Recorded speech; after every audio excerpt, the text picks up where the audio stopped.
আমি আব্দুল সালাম লিটন মোল্লা। আমরা আছি পটুয়াখালী জেলার খেউপাড়া উপজেলা লালু ইউনিয়নের নাওয়াপাড়ায়। আমি তরমুজ চাষ করছি জমি লিজ নিয়া। এখানে আমরা 20 কানি জমিতে তরমুজ চাষ করছি। তার ভিতরে 8 কানির মতো আছে আস্থা। এই যে আস্থা, এটা একটা আগাম জাত।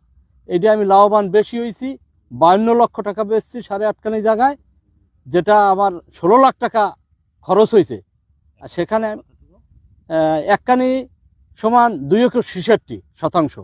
আস্থা ছাড়া অন্যান্য জাত চাষ করছি, কিন্তু ওটার ফলন একটু পরে আসবে। আস্থা তো আগাম আসছে, ওটা আসতে আরো 15 দিন।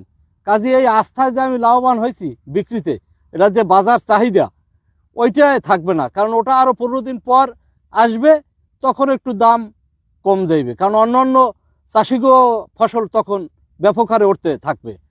আর আস্থাটা আগাম জাত, এইটা আমিও চাষ করব, আপনারা চাষি ভাইরা যারা আছে এটা চাষ করবেন। এটা রোগবালাই কম হয় এবং ফলের মান, তারপর কালার, ফলের স্বাদ সব কিছু মিলেইয়া এটা একটা ভালো জাত। এটার উপরে বর্তমান আগাম জাতের ভিতরে আর কোনো দেখি না। এবং এটা আরও একটা সুবিধা আছে, একটা লবণ সহিষ্ণু জাত, যেটা আমাদের এই দক্ষিণ বেল্টে এটার জন্য উপযোগী একটা চাষ।